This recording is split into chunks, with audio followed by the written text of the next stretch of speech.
गिलहरी को देखा नीचे पेड़ के साथ साथ बहुत सारे बीज ले लेकर भाग रही है। तो वहाँ जो साथ में थे लोग वो कह रहे थे कि अब अगले महीने में 40 दिन बाद बर्फ गिरेगी, तो ये अपना भोजन 6 महीने का इकट्ठा करने में लग गई है। रुई कपड़ा कुछ भी लेकर जाएगी, अपने बिल में ले जाकर वहाँ संभाल देती है और खाने के बीज डाल दिए, वहीं ऊपर से बर्फ गिर जाएगा ना, वहीं उसने जीना है। कैसा ज्ञान देता है भगवान। अपने स्टोर में जमा कर रही है अपना खाना वाना। जो आप लोग देखते हैं ना कि नॉर्थ पोल वगैरह में वहाँ जो रीछ होते हैं, बर्फ के नीचे जाकर जैसे वो पहले खूब खाते रहेंगे, इतनी चर्बी जमा हो जाती है शरीर में, 5-6 महीने तक बर्फ नहीं गलेगी, तब तक उनके शरीर की चर्बी, उसी से वो अपना जीवित रहते हैं। बहुत तरह के जीव जंतु भगवान ने दुनिया में बना रखे हैं। कभी आप दर्जी पक्षी को देखना, एक दर्जी पक्षी होता है, वो जब अपना घोंसला बनाता है तो इतनी लंबी चोंच होती है उसकी, पत्ते लेकर पेड़ से उनमें जो है वो धागा सा कुछ लेकर आता है, उसको सिलता है, ऐसे सिलते सिलते जो है अपना घोंसला बनाता है। इधर आप जाएं जिधर हम लोगों ने साधना की, ये जो अल्मोड़ा से ऊपर जाते हैं ना, कोसानी, रानीखेत, कोसानी, अल्मोड़ा और रानीखेत, यहाँ पर एक पक्षी आपको ज़्यादातर मिलेगा, उसको हम लोग कन्हैया बोलते हैं, काला काला होता है, लंबी उसके। इस बार हमारे आश्रम में मैंने उसको देखा, वो मिट्टी से जो है वो घर बना रहा था अपना। वो मिट्टी लेकर आता है और जाकर छत के साथ लगाएगा और ऐसे जैसे आपकी अंजलि है ना, ऐसे मिट्टी का वो घर बना देगा, उसमें रहता है जाके। बड़ी अजीब दुनिया है।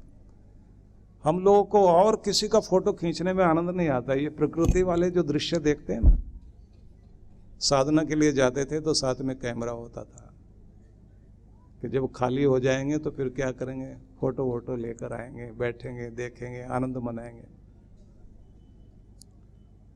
ये बया पक्षी आप देखें, बया तो आपने देखा होगा, तालाब के किनारे जो पौधे उगे हुए होते हैं, पेड़ उगे होते हैं, वो जो डालियां उनकी पानी की तरफ झुकी हुई होती हैं, उसके ऊपर बीन के आकार का घोंसला बनाने वाला पक्षी होता है। इतना छोटा पक्षी कि आपकी मुट्ठी में आ जाएगा। बहुत सारे घोंसले एक साथ बीन के आकार के ऐसे लटके हुए होते हैं और उसमें 2 कमरे होते हैं अंदर। उस कमरे के आगे, जैसे गुजराती समाज में है ना, घर में झूला जरूर होना चाहिए, वो भी आगे झूला बनाता है, एक जगह बनाता है जिसमें बैठता है, वहीं से झूला झूलता है और उसका घोंसला भी ऐसे हिलता रहता है। मुझे लगता है गुजरात से ही जाता होगा। अद्भुत है, भगवान ने क्या लीला की भी है और उसको क्या ज्ञान है, कहाँ से एक मिट्टी लेकर आता है। वो मिट्टी अपने घोंसले की छत में अंदर की तरफ लगाता है। जब रात में चांद की किरणें चमकती, उससे उसमें चमक आती है, उसके घोंसले में लाइट रहती है। हमारे यहाँ तो पक्षी भी बहुत अद्भुत है। कहाँ आपका ध्यान जाए, जिधर भी दृष्टि जाए उधर ही उसको देखते देखते परमात्मा की लीला को याद करो और उसका गुणगान गाना शुरू करो। मन कहीं भी जाए उसी जगह से परमात्मा की तरफ मोड़ दो उसको और उसके गीत गाने के लिए तत्पर हो जाओ। जब आप अपने मन को जोड़ना सीख जाएं, रोकना सीख जाएं, और एक तरीका और इस्तेमाल किया करें। आप अपनी पाठ पूजा हर दिन कर लेते हैं, उसके बाद तीर्थ यात्रा करो, वहीं बैठे बैठे केदारनाथ, बद्रीनाथ, अपने घर के मंदिर में बैठे बैठे दर्शन करने चले जाओ। पहुंच गए आप ऋषिकेश, और ऋषिकेश से वो सर्पाकार रोड से, सड़क से घुमावदार सड़कें जा रही हैं पहाड़ों के बीच से। आप सोचो वैसे ही आंखें बंद किए कि जैसे आप यात्रा पर जा रहे हैं और भगवान का नाम उच्चारण करते हुए जा रहे हैं, और ऊपर से झरने नीचे गिर रहे हैं और देवदार के सघन वृक्ष दिखाई दे रहे हैं और कुछ रंग बिरंगे पक्षी आसमान में उड़ान भरते हुए अटखेलियाँ करते हुए जा रहे हैं, उनकी गुंजार सुनाई दे रही है, और इधर आपके अंदर परमात्मा का नाम चल रहा है। बैठे हो अपने मंदिर में, यात्रा चले, आपकी गाड़ी चलती जा रही है, भगवान तेरे दर के निकट आ रहे हैं। कहाँ जाकर इतनी दूर ऊंचाई पर डेरा बसाया मेरे भगवान। और जब आप पहुंच जाएं, अलकनंदा को पार करते हैं, पुल को पार किया और केदारनाथ बद्रीनाथ में भगवान का दर्शन करने के लिए पहुंचे, तो पहले जाते नियम है वहाँ के, पहले आपको अपने आप को शुद्ध करना, पानी वानी से पाँव वाँव धोकर कुछ तो स्नान करके जाते हैं। उसके बाद जैसे सीढ़ियों पर चढ़े तो आप पहली सीढ़ी पर हाथ लगाकर उस मिट्टी को माथे पर लगाया कि मेरा प्रणाम स्वीकार करना भगवान। मैं अपने कुल का प्रतिनिधि बनकर अपने पूर्वजों का आशीर्वाद लेकर आज तेरे दर पर दर्शन करने के लिए आया हूँ। मेरा प्रणाम स्वीकार करना और मेरे परिवार का, मेरे पूर्वजों का प्रणाम स्वीकार करना और उद्धार करना भगवान उनका। आप ऐसे चढ़ते हुए जा रहे हैं और जैसे ही अंदर पहुंचे, महसूस करो कि भगवान के दर्शन हो रहे हैं और आप बिल्कुल अकेले हैं, कोई नहीं है वहाँ, आप और आपके भगवान। अब जी भर के बात करेंगे भगवान से। बैठ जाओ, जो कहना चाहते हो आप कहो। वहाँ बैठकर जो भी आप अपनी भावना व्यक्त करना चाहते हैं। बहुत चोटें खाई हैं, बहुत ठुकराया गया हूँ, बड़ा दर्द सहा भगवान। मैंने तो बुरा नहीं किया था, लेकिन उसके बाद भी इस दुनिया से न जाने कितने कितने तरह की पीड़ाएं भोग ली मैंने। बहुत परीक्षाएं ली है मेरे मालिक। अब तू मुझे दया करना और अपनी कृपा भरे हाथों से मुझे संभाले रखना। कोई दिन ऐसा ना हो जब मेरा ध्यान तेरे चरणों में ना लगे। मेरे द्वारा जो भी तू कराना चाहता है, अपना औजार, अपना उपकरण, अपना खिलौना बनाकर जैसे नचाना चाहता है नचा। इसमें से आवाज आए तो तेरी ही आवाज होनी चाहिए, मेरी आवाज ना हो। जो भी आप बोलना चाहते हैं आप बोलें। महसूस यही करें कि आप अपने भगवान के सम्मुख हैं, बैठे हो अपने घर में। मन तो है, इस मन से आप बुरी जगह भी जा सकते हैं तो अच्छी जगह भी जा सकते हो। तो बुरी जगह क्यों जाना, भगवान के दर पर जाओ ना। और आप वहां पहुंच गए तो वहां जब आप बात कर रहे हैं, अपने हृदय की बात भगवान तक पहुंचा रहे हैं, तो वहीं पर एक काम और करना, महसूस करना कि अब बातें तो हो गई, अब पूजन भी तो करना है ना। तो उस समय याद करो कि जैसे देवता आ गए हैं, सबके हाथ में सोने के थाल हैं और नंदन वन के सारे सुंदर सुंदर सुगंध से भरे हुए फूल, सजे हुए ताजे फूल, और उस थाल को लेकर देव लोग, सभी देवता लोग भगवान का स्तवन करने के लिए मंत्र पाठ कर रहे हैं। और आप कह रहे हैं, हे देवताओं, मैं अपने प्यारे परमात्मा की स्तुति करना चाहता हूँ। मुझे तो न मंत्र आते न विधि आते, मंत्र आप बोलो, आरती मैं करता हूँ। तो आप महसूस करो कि जैसे आप आरती करने लगे और चांद सूरज ही आज आपकी थाली में आ गए हों। कल्पना में आप जो चाहें करें और महसूस करो आरती वंदन हो रहा है, सुगंध बह रही है और भगवान की ज्योति आपके माथे की ओर आ रही है और आपका पूरा शरीर उस रोशनी से भरपूर हो रहा है और आप आह्लादित हो रहे हैं। आपके पाप ताप कट रहे हैं, आप शुद्ध होते जा रहे हैं और आप कह रहे हैं, भगवान मुझे नहीं मालूम मैं किस लिए इस दुनिया में आया, क्या करने के लिए आया, ये समझ मुझे दे कि मैं क्या करने आया। ये शरीर भले ही मिट जाए, लेकिन मेरे कार्य और मेरे द्वारा किए गए मेरे गुण सुगंध इस दुनिया में जरूर रहे, कीर्ति का शरीर रहे, मेरी पहचान दुनिया में रहे। ये आशीर्वाद तो मुझे दे कि मैं ऐसा कुछ करके जाऊं। जो भी आप बोलना चाहें भगवान से, वंदना करें, प्रणाम करें और महसूस करो कि आशीर्वाद मिला और फिर उसी तरह से वापस आ रहे हैं। तो जब आप आंखें खोलें तो वो खुशी महसूस करो कि आप तीर्थ यात्रा करके लौट आए हो, तीर्थ यात्री बनकर आ गए हो। ये मत कहना कि ये तो झूठी कल्पना थी। जब झूठी कल्पना में आकर आप ईर्ष्या द्वेष में, कलह कलेश में, विषय वासना में पड़कर अपने आप को खराब करते हो, तो एक अच्छी कल्पना करके भगवान के दर्शन भी तो किया जा सकते हैं ना। उसकी लीला का आनंद लिया जा सकता है। मन कल्पनाओं से भरा रहता है, इसलिए ये भी आज के दौर में सिखाया जाता है। मोटिवेशनल जितने भी प्रवचन होते हैं या भाषण होते हैं, वहाँ यही तो कहा जाता है कि जिस ऊंचे सिंहासन पर बैठना चाहते हो, जिस ऊंची गद्दी पर बैठना चाहते हो, पहले कल्पना से वहां बैठने की कोशिश करो। कल्पना में अपने आप को उस शिखर पर बैठा हुआ देखो, और फिर अपनी कल्पना में वहां तक पहुंचने का रास्ता ढूंढो, और फिर उसके लिए महसूस करो कि किस तरह से मैं वहां तक जाऊंगा, और विश्वास करो कि एक दिन मैं वहां पहुंचूंगा। और जब आप ये सोचते हैं तो एक दिन वहां पहुंचते जरूर हैं। इसलिए आप सबसे ये कहना चाहता हूं कि जब भगवान ये कह रहे हैं जहां जहां मन जाता है, यतो यतो निश्चरति मनः चंचलम अस्थिरम, ये चंचल अस्थिर मन जहां जहां भी विचरण करे, जिस जिस जगह जाए, वहीं से इसे नियंत्रित करते हुए, कंट्रोल करते हुए, व्यवस्थित करते हुए वहां लाओ जहां इसे ले जाना चाहते हो। और इसे वश में करना अगर आपको आ गया तो तुम खुद के राजा बन गए।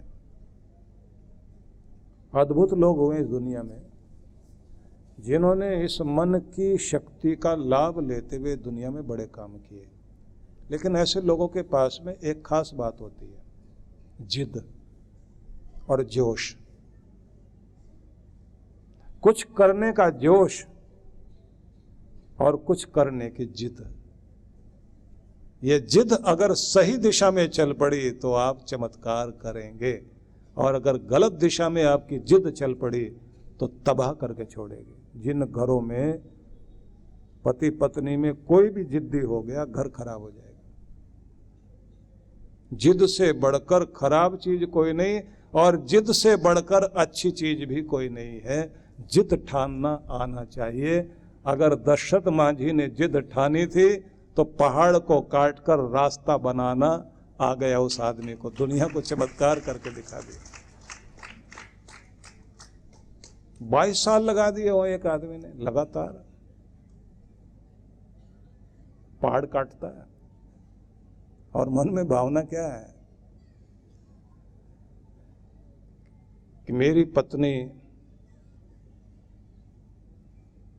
मेरे घर में संतान का जन्म होना था और मैं उसे लेकर जा रहा था हॉस्पिटल, रास्ते में ही मर गई वो। हॉस्पिटल दूर हो गया क्योंकि बीच में पहाड़ था। कितने बीमार लोगों के लिए मुसीबत बनता है ये पहाड़। अगर ये बीच में से काट कर रास्ता बना दिया जाए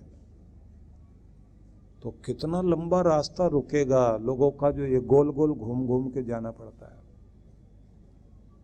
पूरी जिंदगी लगा दी एक आदमी ने। फिल्में बनी, उस आदमी की स्टोरी लिखी गई। हम लोग तो पहले स्टोरी पढ़ते थे, अब बाद में फिल्में बनी, उस बारे में पता लगा। कितना विरोध भी सहना पड़ा, लेकिन जिद है ना। और जिद के साथ क्या, जोश। जोश को टिकाए रखो अपने अंदर। वो जल्दी जिनका जोश ठंडा हो जाता है ना, वो कुछ नहीं कर पाते। जो अपने जोश को आखिर तक बनाए रखें, जिनका मन उस जोश से भरा रहता है, बस वही वहां तक पहुंचता है, वही कुछ करता है। फौज में भी तो यही चलता है।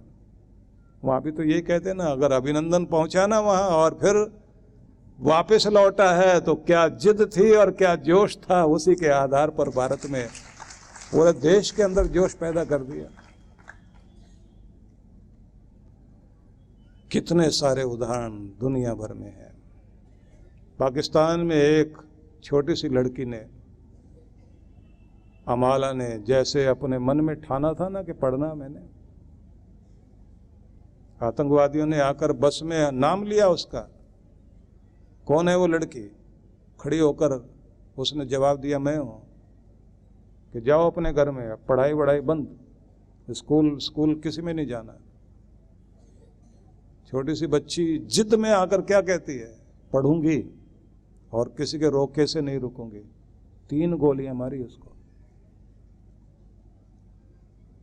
लेकिन जिद थी ना, वो जिद जो जीवनी शक्ति प्रबल बनाती है कि मैंने जीना है और मैंने कुछ बनना है। और वो पढ़ी भी, ठीक हुई उसके बाद, और दुनिया का सबसे बेहतरीन पुरस्कार, नोबेल पुरस्कार उस बच्ची को दिया गया।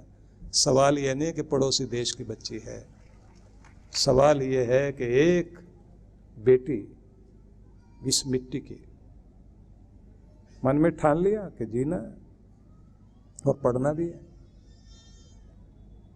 सितारे वही नहीं जो आसमान में चमकते हैं, इस जमीन में भी तो तारे हैं ना।